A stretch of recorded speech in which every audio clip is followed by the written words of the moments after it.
Norfolk's Homeless Action and Response Team, known as HEART, was established in 2003 to address the growing needs of families in crisis. And today, HEART and its team of social workers, eligibility workers, case management specialists, and housing brokers continues to expand and refine its services. And according to a report by the U.S. Interagency Council on Homelessness, HEART serves as a model for other programs across the country. So not only is it getting some recognition on a national scale, but it's celebrating a very significant milestone. We have Elisa Very, who's supervisor with HEART, and Megan Turtoka, who's a HEART social worker, joining us to tell us a little bit about what HEART really is about. And it's so many things, but it's so important to so many families who may be on the verge of homelessness, may have come home from work one day and found out they're being evicted through no fault of their own, or perhaps the landlord had to default on his mortgage. You don't know, but these things create a big ripple effect on the family, not only at that very moment, but down the road in terms of the family's future. Yeah. So thanks for sharing some information about HEART. You do a lot of good work. You do work that you do every day, and then you get pulled in to do work that comes up all of a sudden. And I thought that perhaps just to get the public able to relate a little bit more, if they don't have their own family crisis, is that with our Denby Park residents who were displaced, it was the HEART team that was brought in to help coordinate some of the movement. Right. When the city realized that they were purchasing that property, we were brought in to help those residents that were going to be displaced locate new housing and help them get into that new housing and coordinate that effort. So that was really a great thing that we were able to service those citizens with. Mm-hmm. And that's, that's an extra, because every day they're doing that, but on a broader scale and perhaps not with as much intensity and time frame as perhaps that situation, but it's something they're skilled at doing. And Megan, who works with residents that are trying to get some stability in their lives, helps them to understand what it is they need to do, and uses the family's skills and knowledge and resources to work hand in hand with what the city can offer. Right. It's really an assessment process where we try to partner with the families to identify what needs they have and what services they might not have access to otherwise, that we can connect them with to really help increase their chances for stability. Sometimes it's even as simple as trying to help reconnect them with their natural community supports. Maybe, it's just a phone call to mom they haven't made that we can help them with. Mm-hmm. Sometimes, if they don't have the ability to help in their natural support system, we have to look at, what other services may be necessary, whether it's financial intervention, shelter, and even addressing an underlying barrier to the instability, whether it be mental health or, unemployment. We just kind of really try to connect what that individual family needs for stability. I think the beauty of this is that you basically have a centralized point where people come and these different needs can be addressed up front. Right. So they're not without or in need of something else down the road that they probably could have benefited from earlier. Right. We serve as Norfolk Central Intake for Homeless Families, so we are kind of a one-stop shop. When you come in through the assessment process that Megan spoke about earlier, we really look at what all of those service needs are going to be, and we work with all of our community partners to make sure that we're connecting families to services. So we're working with our eligibility staff in DHS to connect with Medicaid and SNAP benefits. We're working with our shelter partners to connect them to emergency shelter. We're working with the family to divert them from emergency shelter.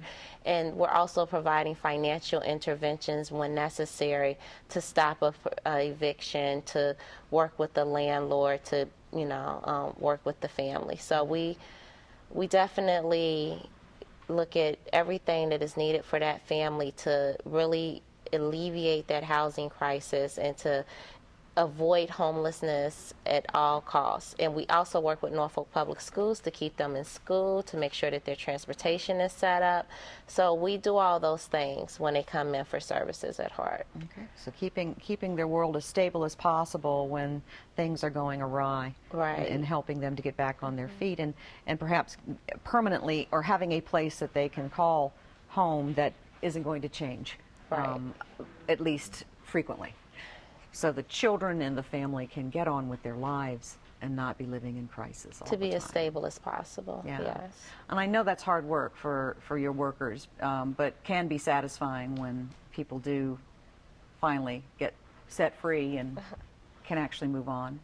Right, it's definitely something that we like to see when a family doesn't have to come back, Yeah. except to give us an update on, where they're at now, what goal they accomplished. Wow. And we're really striving for permanency, and I think that's really just about our assessment process. If you don't address the underlying barriers, permanency and stability is not likely to be the outcome. No, no, and it makes perfect sense, but it takes a lot of work to get there on both sides. So, the families aren't, participating, so to speak, then, they're not going to get it done.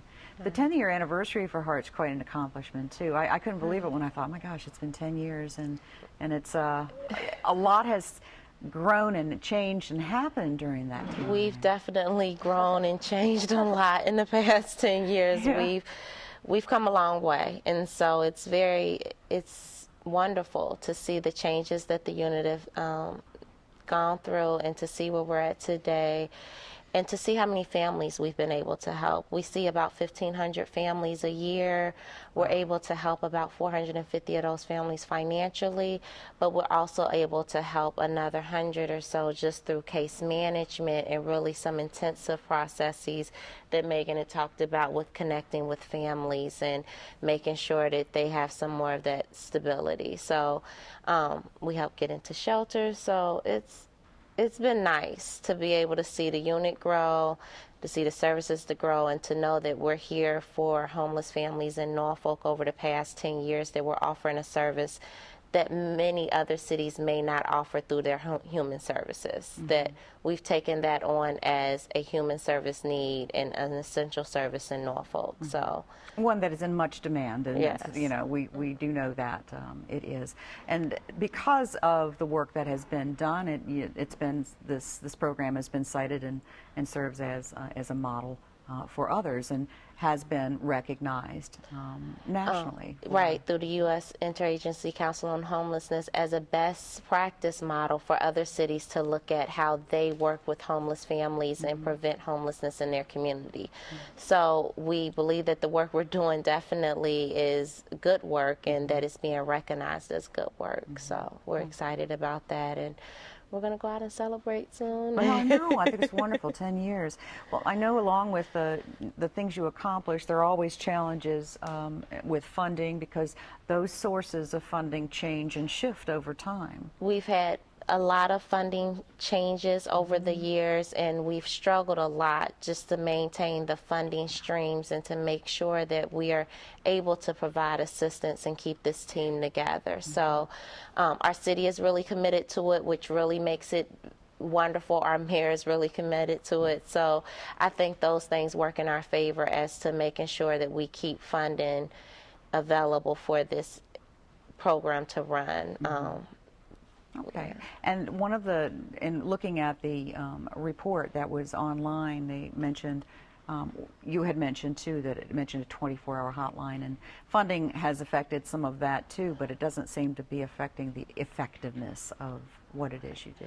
Right. Our hotline is not 24 hours at this time, but we still are able to really work with families during the day, identify those families early that may be at risk of being outside, literally homeless on the streets with their children, and making sure that arrangements are in place for those families to avoid those type of homeless situations. We work really hard. The workers do an amazing job throughout the day, diverting families and working with their natural support system and getting them to stay with family members. And at at the last resort, getting them to stay at one of our partner shelters until we can really get them stable. Yeah. Well, it sounds like getting them with family members may seem like a no-brainer to somebody, but sometimes that's not what happens or occurs, or it doesn't occur to the families because either maybe they have some communications issues with families, or it's just they don't feel that they can, and you're able to kind of broker that and make some of those things happen. Right. We really try to turn to their natural community first, because we can't stay in these people's lives forever. You know, the goal is for us to be able to always be there as a support system if needed, but try to make it so we're not needed. So we really reach out to family and friends and try to identify why maybe they couldn't turn to this person at first, or why this person might not be able to help. Sometimes it's a matter of generational poverty, or that their support system's also dealing with challenges, and sometimes that may affect the direction we go. Maybe they can look at moving into a new unit together, or, you know, just try to really think creatively about how we can help their entire support system so that they can continue to support each other.